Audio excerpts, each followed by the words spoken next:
I spent 6 months and over $20,000 to plan a family vacation. However, when my mate's childhood sweetheart Victoria heard about our trip, she begged to join us. Alexander didn't hesitate. He canceled my spot in the protected convoy and gave it to her instead. He forced me to travel alone through deadly Shadow Pact territory, a 36-hour journey where 3 wolves had died last month. The whole family supported Alexander's decision without a thought for my safety. So I changed my travel plans. I headed north instead of south. I spent 3 months enjoying myself, ignoring their mindlink message. That's when the family started to panic. It was rare for my mate Alexander to take time off from his warrior duties, so I planned a family trip to the Northern Territories. As the Pact's chief healer, I could easily afford it. My private practice brought in $50,000 monthly. Alexander's warrior salary barely reached $3,000. I spent 6 months choosing the safest routes and negotiating passage rights with other packs. The Northern Territories were notorious for being hostile to outside wolves. Each territory required separate permits, some charging up to $10,000 just for safe passage.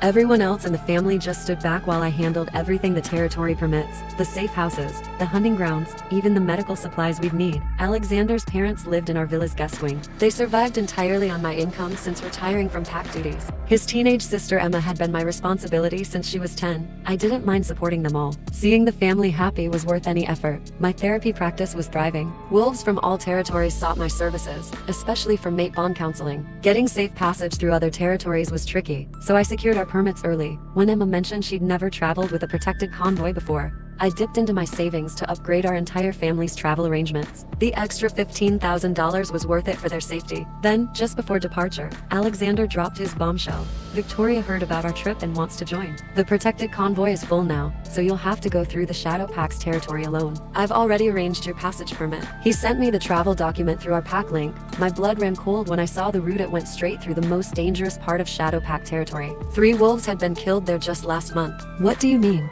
This is supposed to be a family trip, and you're inviting Victoria. Of course. Victoria wanted to come, so naturally I had to include her. When my mother wanted to join us last week, what did you say? You said this was a pack-only trip, no outsiders. But the moment Victoria asks, you jump to accommodate her? Victoria isn't like your mother. She's practically pack more than pack. In my heart, she's always been family. I felt my claws threatening to emerge. Then why am I the one who has to travel alone? Those convoy spots were secured months ago. The convoy's full. I had to cancel your spot to make room for Victoria. You are strong. You can go through Shadow Pact territory on your own. I checked the permit again. Of all the routes, he'd chosen the deadliest one. So Victoria gets the protected convoy while I risk my life crossing hostile territory alone? You're always saying you want to explore other territories. Now's your chance. I looked to James and Sarah, Alexander's parents whom I'd supported for years. James turned away. Sarah came over with a placating smile. Scarlett, dear, Victoria and Alexander grew up running the same hunting grounds. They have so many shared memories. Of course they should travel together. Just take the longer route and meet us there. Emma chimed in. Sister Scarlett, Victoria is delicate. She can't handle crossing Shadow Pact territory alone. You're strong and capable, you'll manage. I laughed bitterly. Who's really pack here? An outsider gets treated better than your pack therapist, your provider. Anyone would think Victoria was your true mate. Alexander's eyes flashed gold with anger. It's just a different travel route. Stop making such a fuss. Victoria's family, she ran with us since we were pups. We can't make her cross hostile territory alone. Make this small sacrifice show what it means to be a proper mate. The front door of our villa opened then. Emma rushed to greet Victoria, who swept in wearing designer clothes that cost more than Alexander's monthly salary. Victoria, I've been waiting forever. Come in.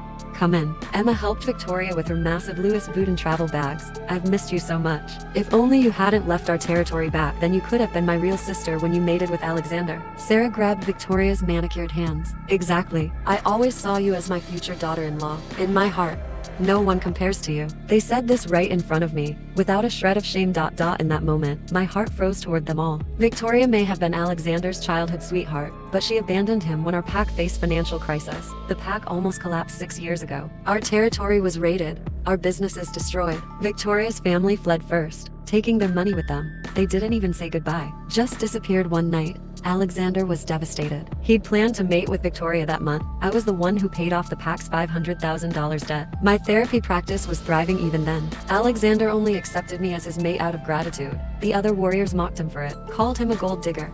But I didn't care. I thought love would grow between us. At the end of the day, the pack owed me everything. Emma had been my responsibility since she was 10. I cooked her meals, washed her clothes, drove her to training. I paid for her private tutors. $5,000 per month just for extra lessons. I bought her designer clothes so she wouldn't feel inferior to other pack daughters. Now at 15, I'd raised her for 5 years. I might be her sister by rank, but I'd been more of a mother. As for James and Sarah, I'd given them everything. They had no retirement savings when I joined the pack. Their warrior pensions were pitiful.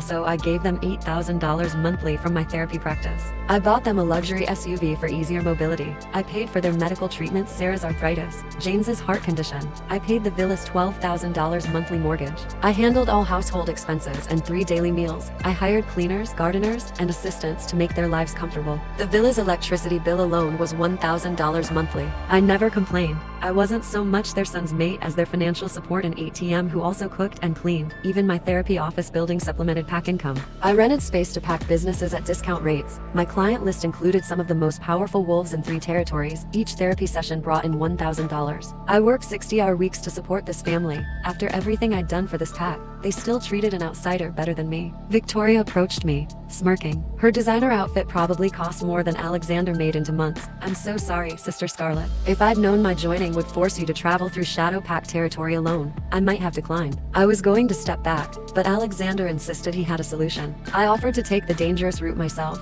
but Alexander wouldn't hear of me traveling alone through hostile territory. I hope you understand. Emma hung on Victoria's arm like a starved puppy. The same Emma I'd raised and spoiled for 5 years. Of course, those Shadow Pack wolves are dangerous. What if they targeted you? Unlike my sister, she looks so fierce, like an angry she-wolf. Even rogues would run from her. They both laughed. The pack knew Shadow Pack territory was deadly. 3 lone wolves killed last month, 2 more missing. But they'd send their pack therapist, their provider, into that danger without a thought. Alexander saw my expression darken and softened his tone. Look, I know this isn't ideal, but what choice do we have? That high-end therapy office space you've been eyeing, go ahead and lease it. Don't worry about the cost. I held out my hand. 50.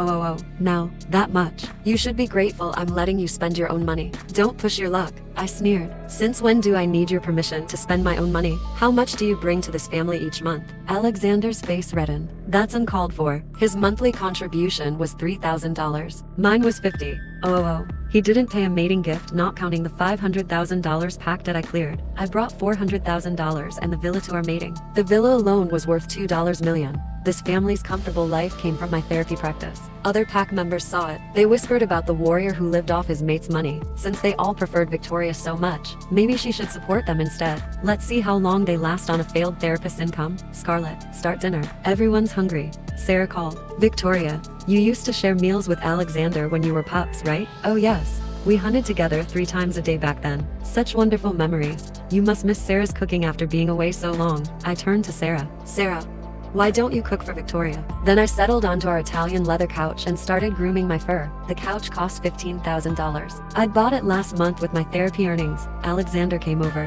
How dare you make Sarah cook? Her arthritis is acting up. Get up and start dinner. The same arthritis I paid $3,000 monthly to treat.